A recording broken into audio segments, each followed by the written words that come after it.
So I've been reading Elon Musk biography recently, and when he was 13 years old, he sold several computer programs and made hundreds of dollars. Now that is thousands of dollars in today's money.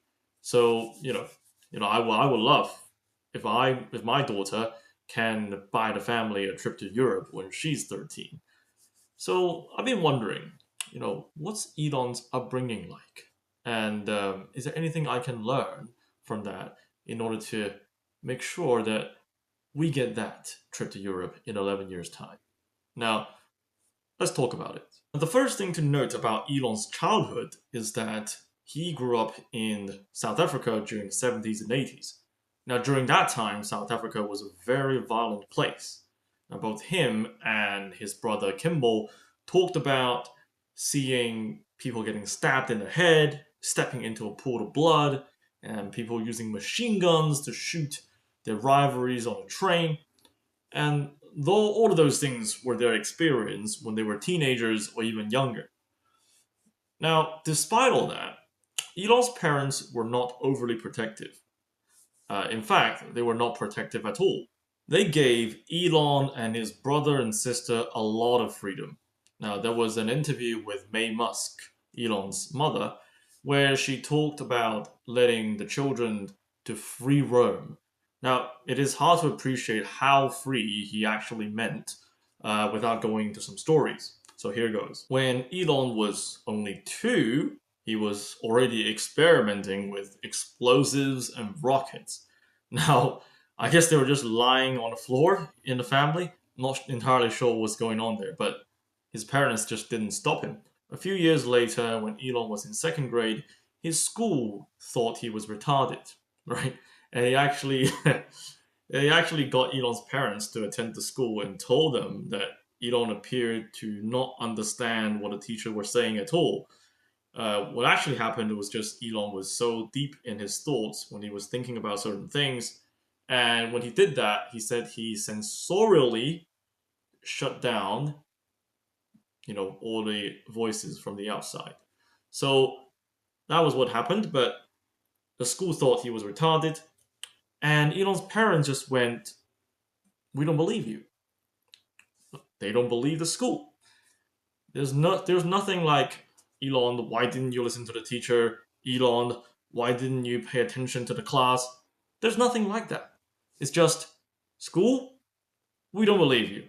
You're full of shit." And then when Elon was 8, his family, the entire family, went to Liverpool to visit some relatives.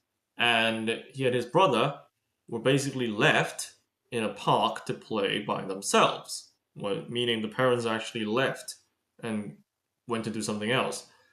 Now we're talking about Liverpool. They're from South Africa, so this is the Liverpool in the UK where people took the bus to see football. So it is a completely novel city, and Elon and his brother, in their exploratory spirit, just left the park, explored this fascinating city, and they had to they got lost and they had to reunite with their parents at the police station. But yeah, I did say free roaming. So that gives you an idea of basically how much freedom or how little protection Elon's parents were giving them. Now, there is clearly some risk of copying this behavior onto your own child, but I think the key point is Elon had a lot of freedom, and that gave him time to do things that he found interesting. But the next question is, how did he get into making money?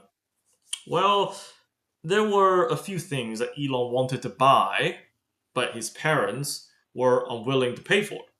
So, for example, when he was 8, he demanded that his father buy him a motorcycle, right? He was very determined, right? He would stand next to his father, making arguments. He's like, "Oh, Dad, we should buy this motorcycle. It's good for the family. I can drive around." And then his father would say, "Shut up, Elon." And then he would stop, just went silent, stand there. And then after a while, he would resume.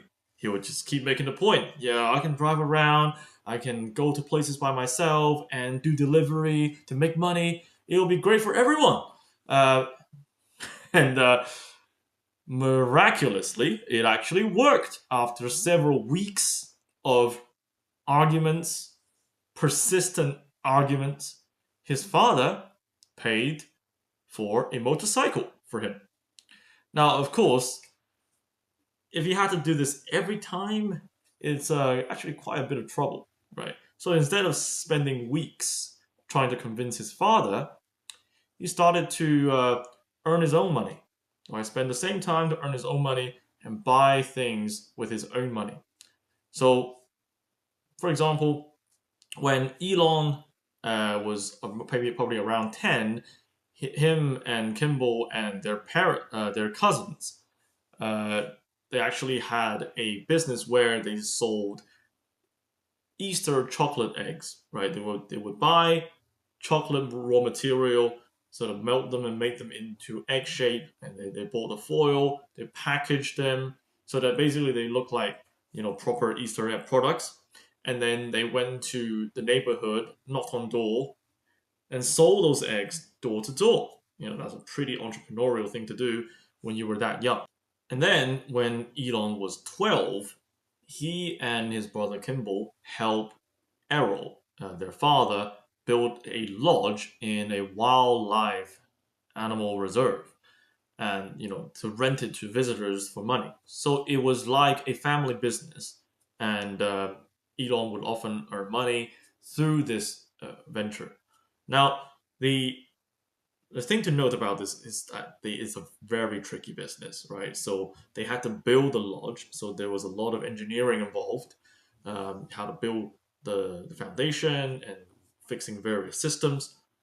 There was also, quite a wild element to this because it was in a actual wildlife reserve where you have large animals like lions and elephants.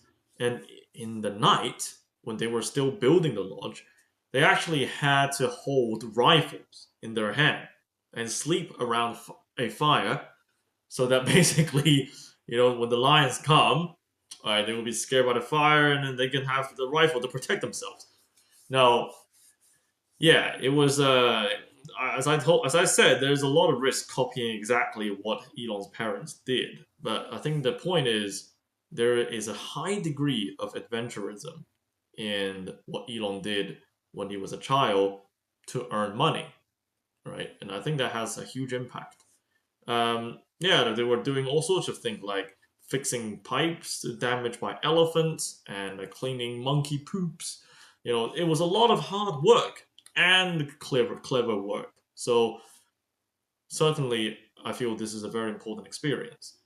So we know that earning money is central to Elon's upbringing, but how was he able to face all the challenges and still prevail? Eh, wouldn't a lot of children just feel like, oh, this is a lot of hard work, I'd rather not do this? The truth is, Elon's childhood was mired with shits. Lots of shits. You know, his father was an entrepreneurial engineer, but he was abusive towards Elon's mother and himself. So when Elon was 5, there was one time when Arrow was hitting May, and Elon would keep hitting the back of his father's knee in order to stop him. And there was also a time when there was a dog who at Elon's household who was trained to attack anyone running by the house. And there was one time Elon, was running very quickly down the driveway, and the dog attacked Elon and bit a very large piece of Elon's back. Now, Elon loved the dog, so he refused to get treatment until the adults promised him not to hurt the dog. And yet, the dog was shot. Yeah, and there was a lot more. So basically, when Elon was in school, He was small. He got bullied a lot, got punched in the face. And there was one time when he was eating a sandwich, and I believe this was talked about many times by Elon and his brother Kimball, that he was beaten so badly by several kids he could have died, and his face was unrecognizable after the beating. And then, when he was 12, he was sent to a wilderness survival camp where attendees, old tweens or teenagers, were essentially asked to fight each other for very limited amount of water and food. So it was like, it was literally like a Hunger Games situation. And every few years, somebody would die. So that was a lot of shits. So it's not hard to see that in comparison with all of this experience, um, the hardship that he has to overcome, the challenges he had to overcome when pursuing a business idea is just small potato. So if you put everything together, it makes sense that Elon would eventually do something like, selling computer games for money, right? Um, there's the freedom, which gave him the time to explore his interests, and there were a lot of venture that he went on with his father and his brother and cousins, which made him interested in making money to buy things that he wanted. When Elon was 11, he already had a lot of interests. He was into sci-fi, he read a lot about technology, and he saw his first computer, in life. And he immediately wanted to buy one. And his father would not buy him one. So what did he do? He made his own money and bought a very cheap early computer, and that computer could actually support some simple games. There's one called Alpha Blaster where you play. I think you protect the Earth against alien invasion. By fighting off alien ships, and he was fascinated by that, so learned how to program with a 60-hour introductory course, which came with a computer. Yeah, it was a time when, in order to make the computer work, you had to actually learn how to program. So he learned that, and then he later persuaded his father to pay for a $400 seminar, which was happening in a university, and it was designed for adult students. So he attended that, and the professors there were really impressed with Elon. Yeah, Elon was actually speaking with the professors there, and they told Elon's father that this kid should really get a new computer. So then he spent the next 2 years improving his programming skills, and eventually he made several games which are similar to the ones that he enjoyed playing on arcade, such as Donkey Kong, Blackjack, and Alpha Blaster. So, from reading Elon's childhood, I have three big takeaways. The first is that I think we should give children a lot of freedom to pursue their interests. Um, now, that all sound well and good, and what I'm going to say is that we should go one level further, meaning that even if those interests come into conflict with schoolwork, we should be comfortable saying to our children that you can do what you are interested in as opposed to schoolwork. Yeah, so we would prioritize what our children are interested in over schoolwork. Yeah. Now, I think a lot of parents will probably struggle with that. And I think it's because parents believe that schoolwork is important. In reality, it's probably not so important. A lot of the progress that is measured by school is arbitrary. You must learn these things by the age of 8. You must learn those other things by the age of 12. Honestly, a lot of these things, if you want to learn about them and you have the desire to do so, you can do it in a very short amount of time. There were a lot of homeschooling kids who, after several years to 10 years of basically self learning, decide that they do want to go to university, or they do want to go back to a school community to play sports or do other things. So they decide to go back to school. And when they go back to school, they find it relatively straightforward to pick up whatever the schools are require them to do at a high school level.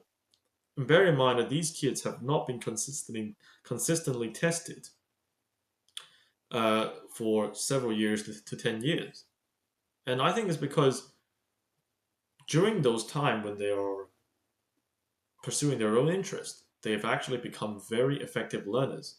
And if they want to learn about something, they want to, let's say, ace a test, and that's something that they decide to do themselves, as opposed to something that people force them to do, they're actually very much capable of learning about the game, that is the test, and do well in them, using all the skills they've learned when they are just pursuing their own interest. Now, I do think there is a kind of a complication in implementing this idea of kind of allowing your children to pursue whatever interests that they have in this day and age, right? This is the day and age where there's a lot of social media, there's a lot of basically things that are, I would consider, cheap digital drug, right? They are addictive, and they're not easy to shake off. They're probably as serious as physical drug on a very young mind, because you know the young mind is still growing, and it is more susceptible to experience, and it is more susceptible to changes by these addictive experiences. Now, a lot of well known scholars have talked about this, like Jonathan Haidt and Simon Sinek, and you can feel free to read about them. But the long story short is, I think we need to be very careful about our children's exposure to the internet, to screen. And my best sort of advice on this, or let's say, or what I plan to do myself, is to limit the use of any screen based technology to a productive or creative tool, right? So they're not there for entertainment, they're only there to be used as tools for creating something valuable for other people, right?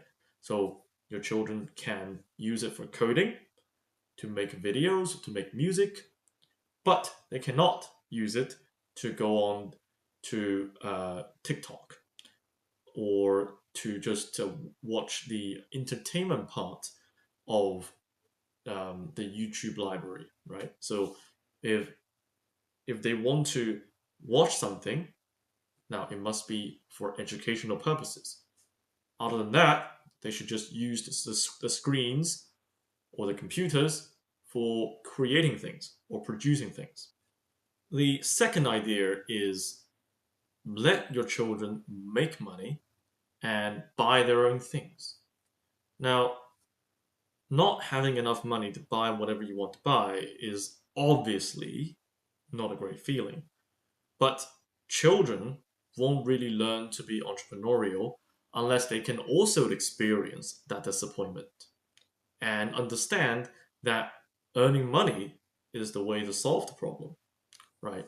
So if you let them experience the disappointment and then the thrill of making money, they will learn to be entrepreneurial.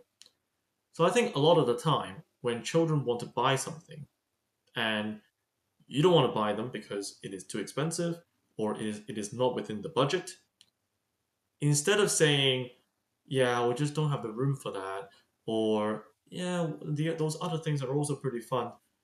You can tell them the truth. The truth is we don't have the budget for it, or it is too expensive. You can tell them exactly how much it costs and tell them that we don't have the budget for it because it costs, £600 to run the household expenditure for a month. Um, and but if you can earn your own money to buy the thing, go ahead, you can buy it. So that I think would motivate the children to regularly think, there's something I want to buy, and but I can earn money to buy them.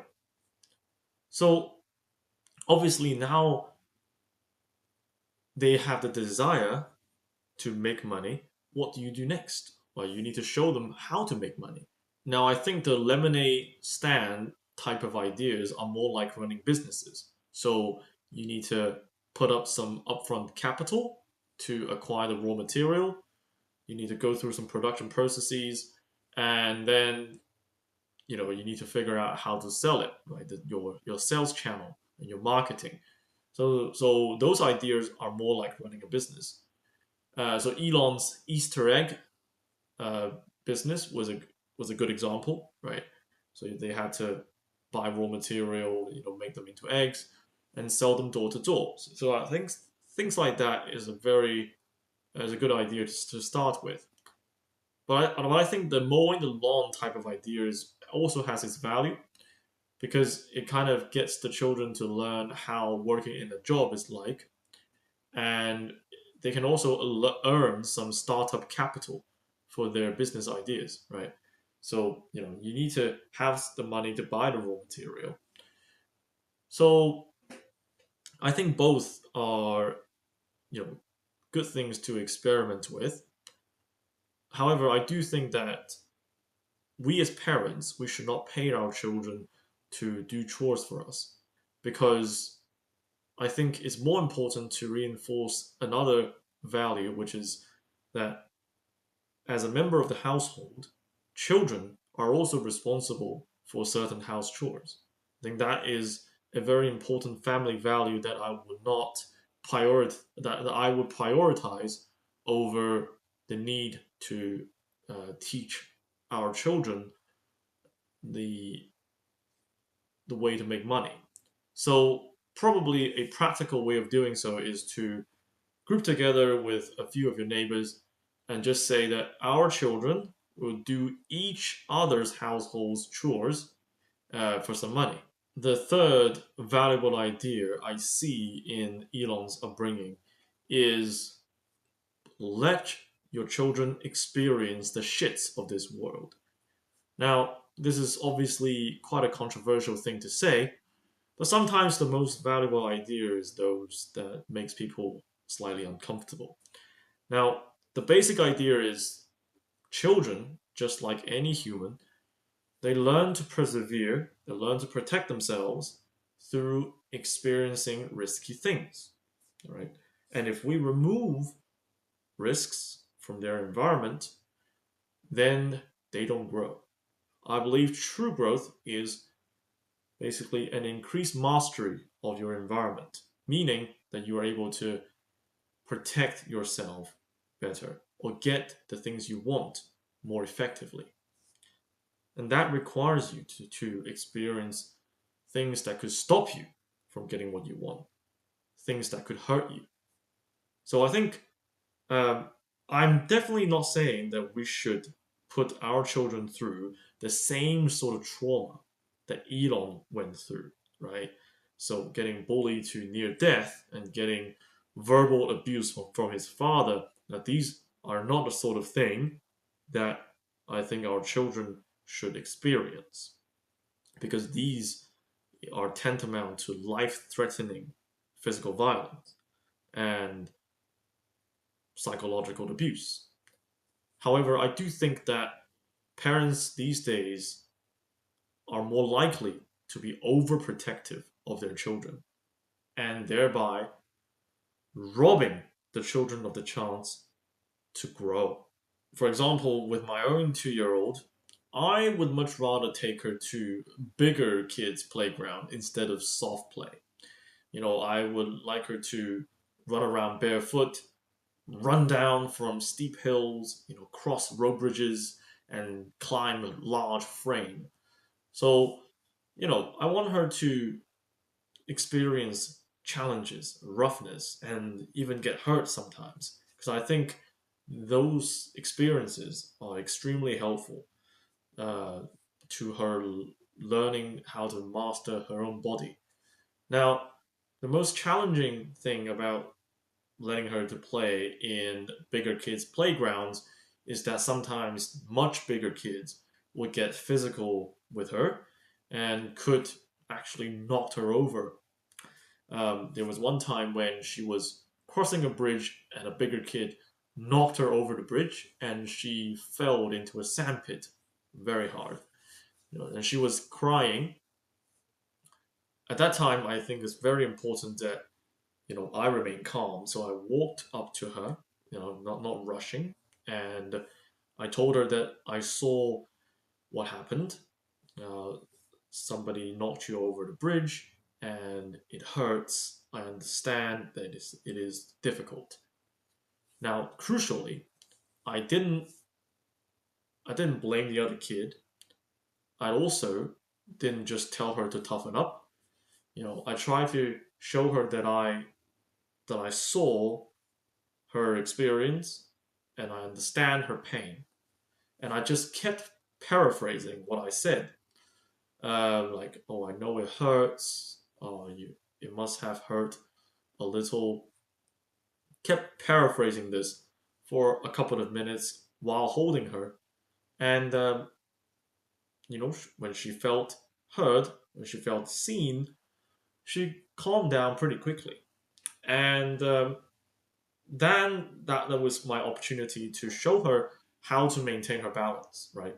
And how to, put a hand out to say, wait, to other kids, right? So show, if you do that, most kids would actually wait. So I show her how to do that and how to focus on her own balance.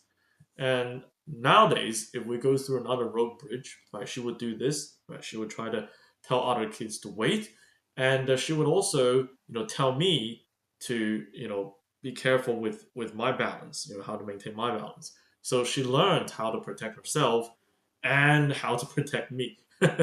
Yeah, so it was a pretty amazing experience.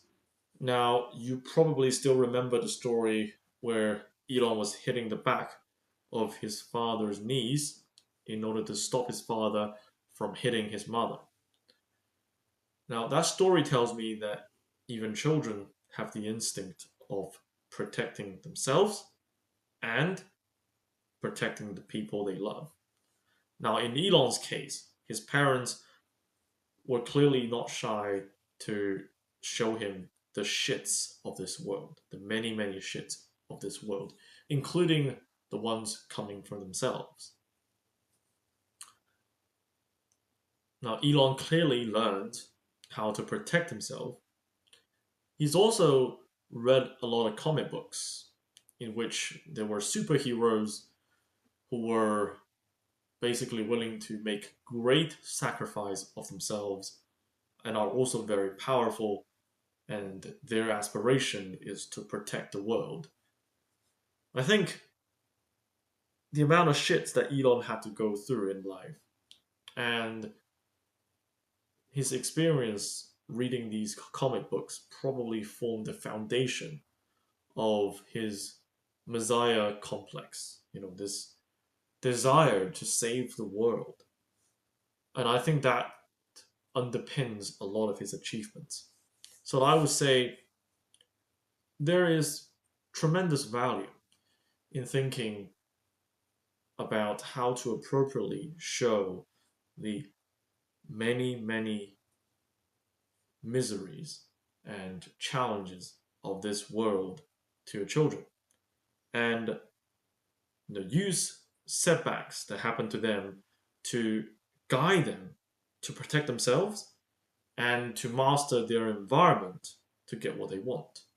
All in all, Elon clearly had a very unusual childhood And many parents would not like their children to experience the same thing that Elon had experienced. And I'm definitely with those parents. But I think that a lot of the shitty moments in Elon's childhood, they're not necessary for Elon's achievement later in life. And we can examine the good and learn from the good, without having our children going through all the shitty things. There were interviews in which Kimball and Elon expressed the same view that these lessons, these important lessons they learned when they were children, they can be taught in different ways. And if they were taught in a kinder ways, it would not feel like torture as much. So, so I do think we can try to focus on what's worth um, thinking about, or maybe incorporating into our parenting. So I would say that from Elon's experience, I will think about how I can give my children more freedom to pursue their interest, even at the expense of homework. I would guide them to make money to buy the things that they want. And I would, not be shy to expose them to the many shits and challenges of this world. I would believe in their ability to develop the skills to deal with the risks, to deal with the setbacks, and learn to master their environment to get what they want. I hope this video is helpful to you and perhaps a little entertaining to you. And if you have any questions or would like to discuss anything, feel free to leave a comment. I promise I will read all the comments and reply to them if a reply is needed. Okay, see you next time.